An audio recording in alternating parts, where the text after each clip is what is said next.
all the time, and I would accompany him. And my father would, when he got to the word amen, he could never say it sitting down. And he would say, amen. And I used to think, growing up, I thought, this is magical. Of my 10 brothers and sisters, 8 of us are.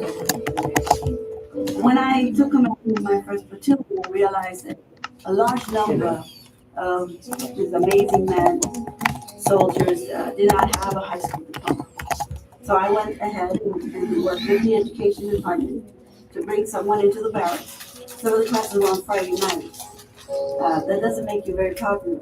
But when we came time for graduation, I was so touched to see families come from as far as Michigan, California, New York, all the way to graduation.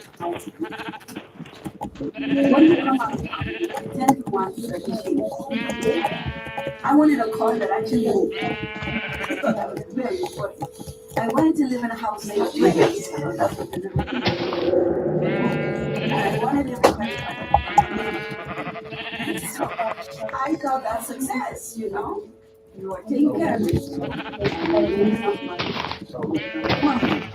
I believe that that's what I got all those things. I was the highest ranking mechanic woman in combat. But I felt that, why should it only be me? I'm the daughter of a maid. My mother came for you. She said, you have to do a job so well done that even when you are not there, that is why I want to have children who sit in classrooms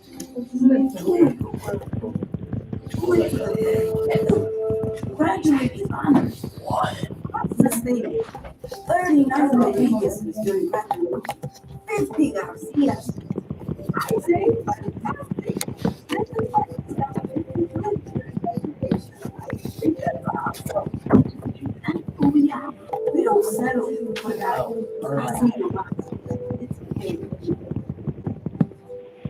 When I was invited to the White House, I got to tell myself that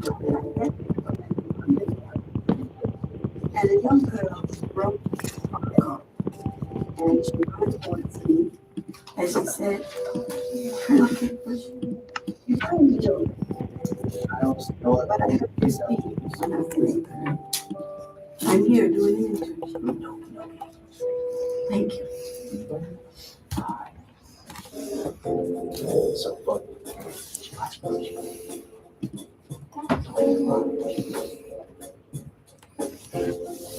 I'm always nervous before I go on stage.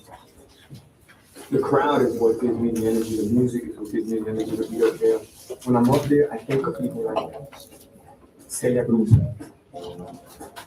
I got to see her perform once down in Hamilton Park in the ring. And there's only people that stayed there on Celia Cruz. She performed like it was 500,000. She didn't perform this because the record's big. She didn't perform because she had to. She's performing because she loves it. When I lived in La Pequeña Habana, in Liverpool, Jose Marti were like the epitome of being Cuban. And my father would take me to the neighborhood bars, and he'd put me on top of the bar, and he'd tell me to recite Jose Marti because he'd teach me Jose Marti at home. My father at 5 years old had me up there doing Jose Marti. And I would say the Jose Marti poem, whether it's Cultivo una rosa blanca, whether it's No me pongan en el culo, morir como un traidor. And the people would just lose it. You know?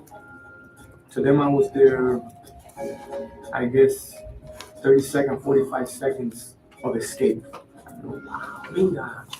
Because it's something that they never wanted to do. They loved that island. They loved everything they had to offer. My father was a person involved in a lot of things. You know? And my father met my mother actually at she might get mad at me, but it's the truth. She was dancing, you know, topless. And they always told me that I was the only thing that they ever really searched for in life. They really wanted me to happen. My mother had to get the tubes untied. So I had to survive it from day one. I had to swim my way through a million strangers. It's gonna be me. Moved around a lot. A lot of times rents weren't paid, couldn't get paid, light couldn't get paid, maybe there wasn't food.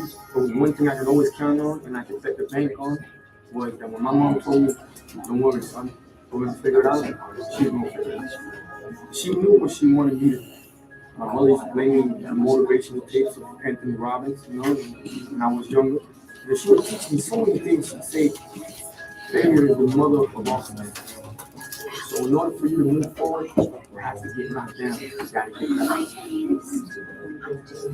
One of the strikes that I had against me getting into rap, being white, blue eyes, from Miami, where nobody thought anybody could rap, in Cuba. I was like an Indian when I went to Euro tour. We were doing HCC, Alabama, Arkansas. We ended up in the deep South. The white and the blue eyes played my event because it allowed me to get in with guards down. When I stepped on stage, they're like, oh, yeah, let's see him rap. And then after the rap, they were like, oh boy. Yeah, they don't know it's too loud for hip hop, it's too Latin, it's too English, it's too Spanish, white, it's too Latin. I don't care what size of asset you want to be that. People came out on stage when I was 16 years old. A Dominican friend of mine, his name was Junior. He would always roll me everywhere. And when I would battle in the school, just rap against someone else, I ended up rapping against, sometimes it'd be 4 against me. And he said, hey, what's your name? Boom. You were fired. And then that's how it came about. Then I found out that they're illegal in Miami, so I'm the only pit bull pick for illegal pit bull.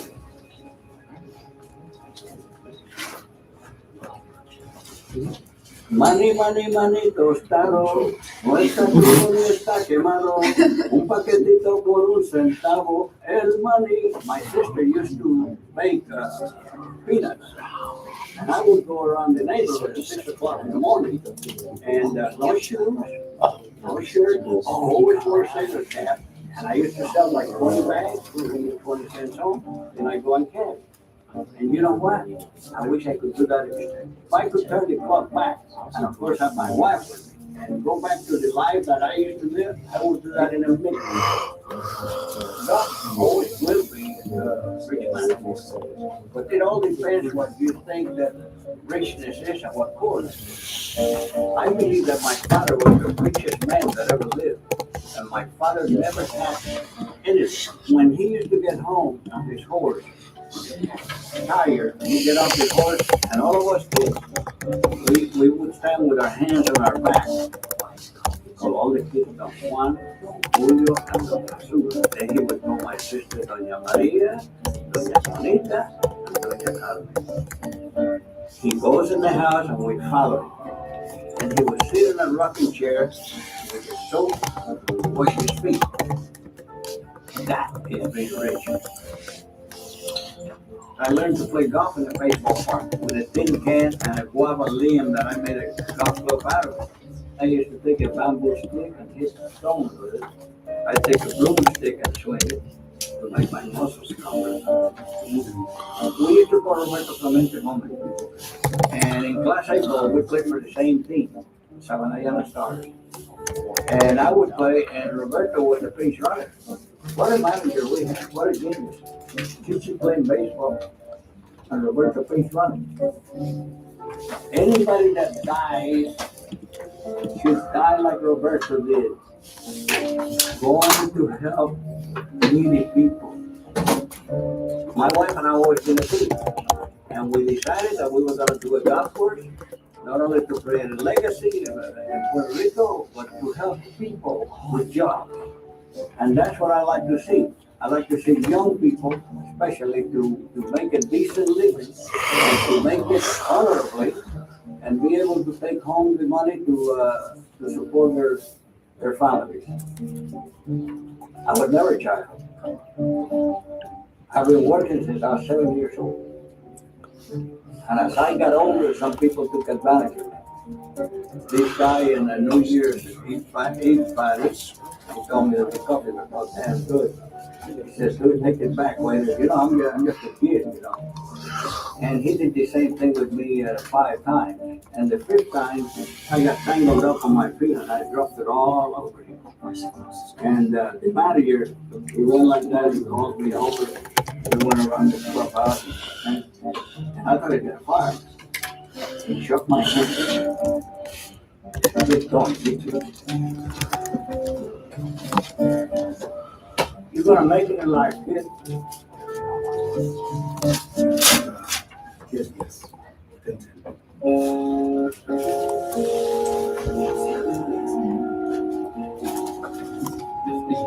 There was no one talking to me when I was a young child. The music talked to me. That was it, and that was enough for me. My dad was at Bay of Pigs in political prison for 2 years, and then went to NAM.